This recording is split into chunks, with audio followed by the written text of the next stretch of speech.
Bueno, vamos con la información, vamos con el doctor Stoll. Está Stoll ya escuchándonos. Conrado, ¿cómo le va? Buen día, doc. Buen día a los tres. Bueno, Hola, muy doc. bien, muy bien. Acá estamos, muy bien, y hay bastante información nueva. Por ejemplo, están muchos hablando de los nuevos testeos voluntarios, doc. Hablamos de eso, pero primero déjame una palabra del elefante cuarto, de los geriátricos. Ah, sí.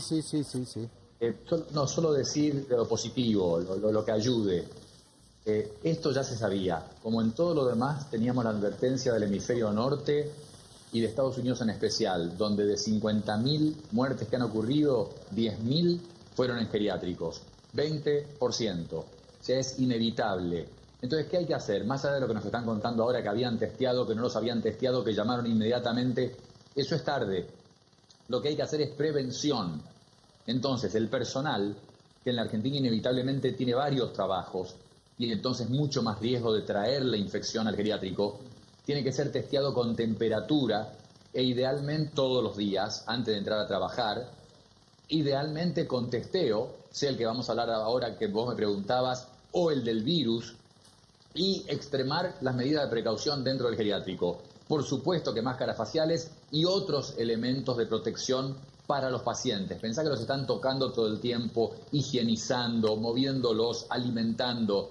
El riesgo de contagio es altísimo, del cuidador al paciente, de un paciente a otro paciente, etcétera. Entonces, las medidas de precaución que no van a ser las mismas que en un centro médico. El personal de un geriátrico no está entrenado como los médicos para la prevención, ni van a disponer del equipamiento de protección ideal y descartable para todos los días. Entonces, la prevención y la detección temprana en los geriátricos de la más mínima sospecha de un empleado o de un paciente, un residente potencialmente infectado, es importantísimo. Ahí va a estar la mayor protección. Bien. Con respecto a lo que es, se piensa hacer en volumen lo de los test rápidos. El test que lo hemos nombrado, el que parece de embarazo, en que cambia de color la tira, en que se pone una gotita de sangre como la del diabético, no duele, la gente no tiene que tener miedo, tiene que dejar que se lo hagan. Y el resultado está rápido, no sé si lo van a dar en el momento, 10 minutos, o si le van a pedir por ahí el celular o un mail para mandarle el resultado. Pero lo importante es qué significa. Significa descubrir si has estado infectado con la enfermedad y no te enteraste. Eso es lo que importa. Y haciéndolo ahora en muchos países que han descubierto, lo hemos dicho también, que probablemente haya 30 o 50 veces más gente infectada de la que creíamos. Entonces eso tiene muchas implicancias, ¿no? Si muchísima gente está infectada y las muertes siguen siendo las que más o menos las que se han contado, la mortalidad, la letalidad de la enfermedad es mucho menor de la que pensábamos. Puede llegar a ser la de la gripe. Sí, con estos anticuerpos se termina de confirmar lo que ya se está viendo y se han publicado varios trabajos en Estados Unidos. Encontrar hasta 50 veces más de lo que se detecta de infectados todos los días. Entonces, te miden anticuerpos que dicen que has estado infectado, con un cuidado. Hay gente que puede haber tenido la enfermedad, tuvo una versión muy leve que hemos comentado, una fiebre una noche, un poquito de dolor muscular, o una forma totalmente asintomática, y justamente por ser asintomático o por tener mínimos síntomas, no desarrollan anticuerpos. Entonces este test rápido le da negativo. Parece que no hubiera tenido la enfermedad y sí la tuvo. Entonces no detecta a todos los que han sido infectados. Y por último, lo importante, me lo hacen, me da positivo, quiere decir que tuve la enfermedad. ¿Eso quiere decir que puedo salir corriendo y juntarme con todo el mundo? ¿O entrar a una guardia donde hay infectados con COVID-19? No, porque no se sabe bien cuánta defensa o por cuánto tiempo la da. Eso que se decía, te pongo un brazalete, da una cierta seguridad y probablemente la protección sea por unos meses. Pero no pensar que uno es inmune a la enfermedad porque le haya dado positivo el test de los anticuerpos. Y doc, si tenés anticuerpos, te haces el test, tenés anticuerpos, ¿está confirmado que no contagiás si tenés anticuerpos? Ahí haces la pregunta difícil por esto. La gente empieza a desarrollar anticuerpos en general a los 7 a 10 días de la infección. Supuestamente, cuando estás en el 7º o 10º día, aunque te sientas mal, aunque tengas síntomas, no contagiás o contagiaría muy poco. La gente contagia mucho al principio y los 2 días previos a tener síntomas. los 2 días previos. Esa es la preocupación, ¿no? La persona no tiene idea que está infectada y está contagiando. Ahora, en el día 7, 10 de la enfermedad, empiezan a aparecer anticuerpos, pero no se sabe bien si puede seguir contagiando. Por eso que hay que usar el PCR, que es el test lento, el que dice que estás infectado, y los anticuerpos, porque puede pasar que alguien le dé los anticuerpos positivos y, bueno, pero en ese caso vos vas a ver que tiene síntomas. Sería raro que alguien sin síntomas, con anticuerpos positivos, contagie. Okay. Pero el caso que vos decís es el que hay que tener cuidado. Si alguien tiene la enfermedad y es sabido que la tiene y tenía síntomas, porque le dé los anticuerpos positivos no quiere decir que no contagia más, porque puede estar en ese periodo temprano en que todavía le quede algún virus, vos ya sabés que está infectado, le queda algún virus y ya ha empezado a fabricar anticuerpos que los estás detectando. Pero no tendría que ser problema eso, porque es gente que se sabe que está infectada y uno tendría el cuidado correspondiente. Bien, Doc, súper claro. Y 71 vacunas se están desarrollando en todo el mundo. O más. Y la que llama la atención era esta de Inglaterra, en que querían esta carrera para tenerla en 6 meses. Y hemos dicho, difícil, porque tenés que hacer muchas cosas en paralelo para lograr hacerlo en tan pocos meses. Normalmente, primero, voluntarios sanos para ver que no haga daño. Segundo fase, vos medís que vos inyectes eso que imita al virus, esa es la idea de una vacuna, ¿no? Vos engañás al cuerpo que le estás metiendo el virus y en el fondo es algo que parece el virus, pero que no te va a enfermar. Y hace que vos generes anticuerpos para defenderte para el momento en que te entre el virus real. Entonces vos tenés que ver que no haga daño eso que imita al virus. Después tenés que ver que realmente el cuerpo ante ese imitador del virus genere anticuerpos. Después tenés que ver que los anticuerpos que se generan ante el imitador del virus sirvan para frenar la infección. ¿Y cómo haces eso? Tenés que esperar, se hacen pruebas en miles de personas, esperar que se infecten, corroborar que se infectaron, pero ver que los anticuerpos que le había fabricado con la vacuna impidieron que manifestara la enfermedad. Entonces, esa metodología, que es la típica de la investigación, es la más larga que hay para las vacunas por todo este tiempo que se necesita para los distintos pasos. Por eso es difícil que aparezca pronto. Y lamentablemente, de los tratamientos, vacunas para prevenir. Entonces, vos tenés la vacuna y aunque te pongas en contacto con el virus, vas a tener anticuerpos generados por la vacuna que van a impedir que te enfermes. Ahora, para la gente que se enferma están los tratamientos de pastillas que uno toma para curar la enfermedad. Lamentablemente, los únicos datos que hay hasta ahora de la famosa hidroxicloroquina y de un par de antivirales, no teníamos ningún dato hasta la semana pasada. Esta semana aparecieron algunos datos que lamentablemente no son tan buenos. No está definido todavía, pero los datos que hay iniciales no son muy alentadores. Bien, tratamiento todavía no está a la vista. Doc, y hablando de cosas que la gente podría hacer para prevenir, la hipoxia silenciosa. ¿Qué le dice esto? Y en cuanto al médico americano que salió de alguna manera a decir que si uno se pudiera, que es algo simple, como se toma la presión, poder ver la cantidad de oxígeno en sangre, sería una forma de saber cómo estás con la enfermedad y si tenés poco oxígeno, el 60, el 70%, algún malestar, seguro que tenés la enfermedad. ¿Es verdad todo esto o no? Bueno, es verdad y vos podés decir contento que ahí dimos la primicia, la diste en el programa, porque hace muchos días, si lo ven en las grabaciones, hablamos de que el virus afecta a la sangre y hace que la sangre no se oxigene. No es la neumonía normal, común, que llena el pulmón de pus. El pulmón son 2 globos, en realidad son cientos de miles de globitos chiquitos, pero imaginemos que son 2 globos con aire, desde los cuales el oxígeno que hay en el aire pasa a la sangre que circula alrededor de esos 2 globos. Esta enfermedad, la neumonía común, hace que los globos se llenen de pus. Entonces no les llega aire, entonces no llega oxígeno. ¿Pero qué pasa? Vos ves a la persona y la persona se ve que se está asfixiando, que tiene hambre de aire, que mueve cada músculo del cuerpo para tratar de respirar e incorporar un poquito más de oxígeno que le llegue a la sangre. Lo ves desesperado literalmente y es fácil darse cuenta que hay que tratarlos y a veces intubarlos. En esta enfermedad no es la neumonía común. Se produce una inflamación de los 2 globos esos o de los muchos globitos que hay en los pulmones, una inflamación que hace que se colapsen.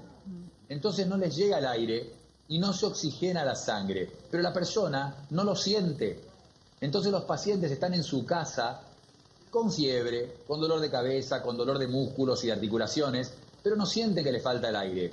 Para cuando lo notan, ya han pasado 3, 4, 5 días y cuando llegan al hospital es como muy tarde. Los órganos del cuerpo, el corazón, los riñones, el cerebro, han estado sin oxígeno varios días sin que la persona se dé cuenta, igual que con el monóxido de carbono. Por eso apenas llegan los tienen que intubar y por eso la mortalidad de la intubación es tan alta, porque es tarde. Entonces, ¿qué hacer? Este médico, Levitan, es un médico, en ese hospital trabajé hace muchos años, ese Levitan lo que dijo es algo muy, muy astuto y lúcido. La gente que tiene COVID-19, aunque no se sienta muy mal en su casa, tiene que comprarse el saturómetro, el oxímetro que se vende en las farmacias, se van a agotar probablemente, y medirse la saturación de oxígeno 1 o 2 veces por día. Si la persona se siente más o menos y tiene más de 93% de saturación que lo normal, de 93 a 100% es lo normal que tenemos todos.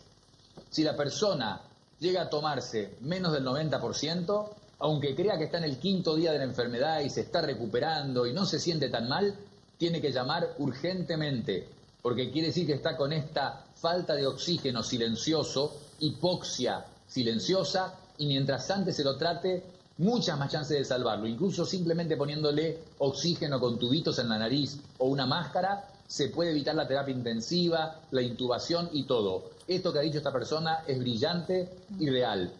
Y en los geriátricos tendrían que tener esto. Es lo que yo decía, termómetro y el saturómetro, el oxímetro. A todas las personas mayores, te diría que aún sin test positivo y sin nada, en los geriátricos que tendría que ser rutina, tomarle el termómetro a los que trabajan ahí, a todos los pacientes todos los días y a todos los pacientes medirle la saturación de oxígeno todos los días y estar seguro que sea más de 90-93%.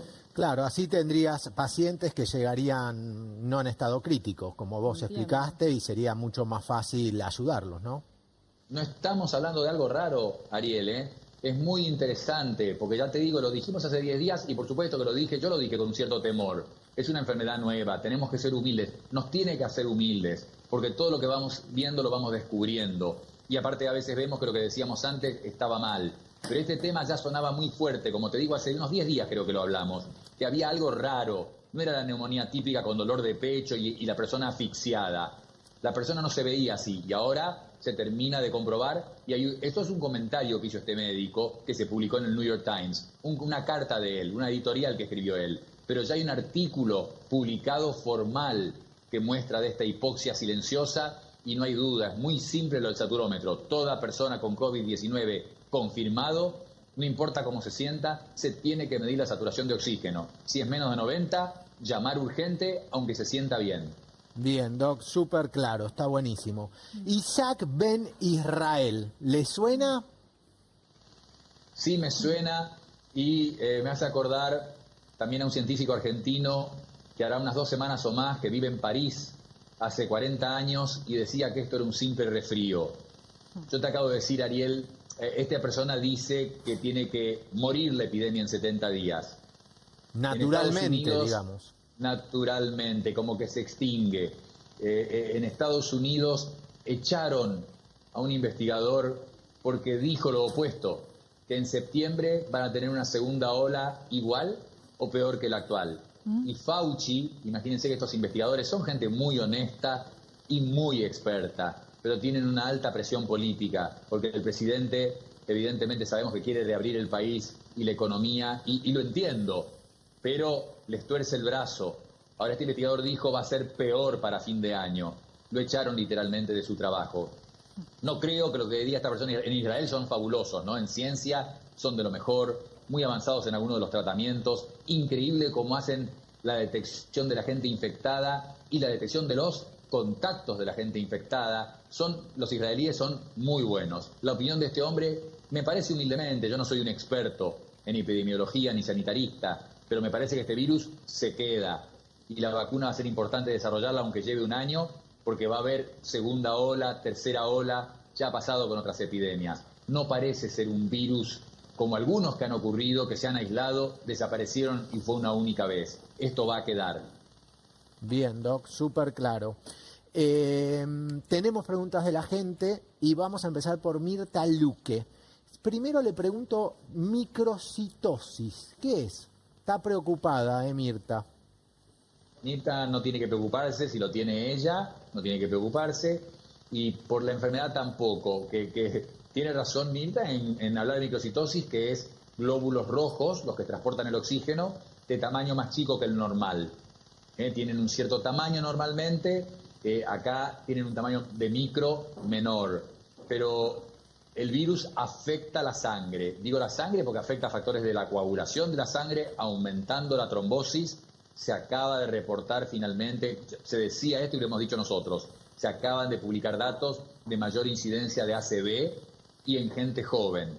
Este virus claramente afecta a la sangre, tiene razón Mirta, no tendría que haber problema, no hay evidencia de que cause una microcitosis y el que la tenga no tendría por qué tener un mayor problema necesariamente por la presencia del virus. Pero que el virus afecta a la sangre, afecta el hígado, afecta el cerebro y el ACV, que tiene una relación directa con la coagulación de la sangre, no hay duda.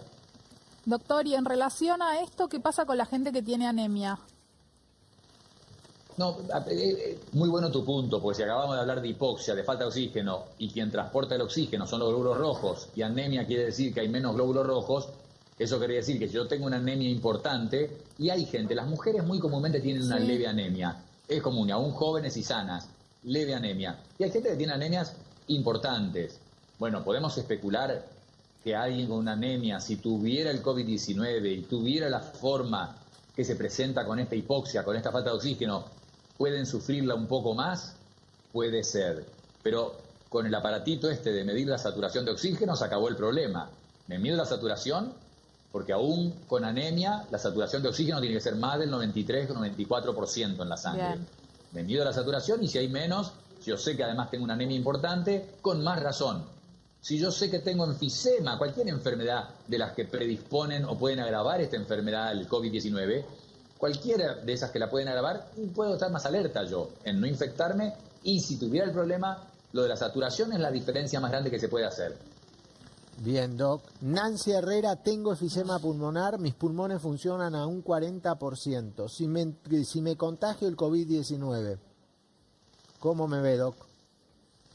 Nancy tiene que cuidarse más que el resto de la gente. Nos han preguntado mucho por el asma, no hay nada especial con asma. Los corticoides que no se usan salvo en estadios muy avanzados de esta enfermedad, pero si alguien tiene asma y los toma, o para la enfermedad que tenga, los tienen que seguir tomando, sin duda. Y Nancy, simplemente, muchísimo cuidado. Nancy no sé la edad que tiene, pero aunque tuviera 50 años, que ella se trate como si tuviera 80, que se aísle, que tenga cuidado con los contactos, que se cuide de no tener la infección. Es verdad lo que ella dice. Para la persona con COVID-19 que tenga un enfisema severo, que tenga insuficiencia renal, que tenga un exceso de peso marcado, que tenga diabetes, son personas que pueden tener una versión más severa de la enfermedad real. Bien, lo dijimos, pero lo vamos a repetir. Susana Rodríguez pregunta, hola Doc, ¿por qué se dan los falsos positivos? ¿Se testea mal? Ella tendría que decir en qué, pero lo podemos contestar fácil. En la PCR que detecta el virus, raro un falso positivo. Sí, falso negativo. O sea, puedo hacer en la PCR el estudio este lento y que detecta si está el virus en la saliva, en el hisopado de la nariz, y me puede dar negativo, porque en el proceso, el transporte, la extracción del ARN, por lo que sea, no se ve el virus que sí está. O porque se tomó mal la muestra. Ha pasado infinidad de veces. Falso positivo, detectar el virus y que no estuviera, mucho menos probable, muchísimo menos probable. Y los anticuerpos, parecido. Los falsos negativos, mucho más comunes que un falso positivo, que decir, esta persona tiene anticuerpos y que no los tenga. El cuidado es este. El test de los anticuerpos, que es el rápido, el que van a hacer masivamente, más masivamente, puede decir que tengo anticuerpos. Puede ser real que los tenga, cuidado, que no es una garantía de que no hay chance de que me vaya a infectar. Puedo tener los anticuerpos y puedo llegar a infectarme. Tener cuidado aunque uno tenga anticuerpos. Pero de nuevo, falso positivo, que los anticuerpos me dé que están presentes y no estén, raro. Falso positivo, que la PCR me diga que tengo el virus y no esté, muy raro. Perfecto. Bueno, Doc, muchas gracias por tu tiempo, por tu claridad y mañana volvemos a estar en contacto para contarle a la gente a ver si hay novedades y seguir actualizando el tema. Cerramos la semana con lo último que haya, Ariel. Muy bien. Listo. Muchas gracias, Doc. Hasta mañana. Pasala lindo. Hasta Chau. mañana. A todas. Chau, Doc. Muy bien. Bueno, Clarísimo. claro. Clarísimo como siempre. Así que está buenísimo.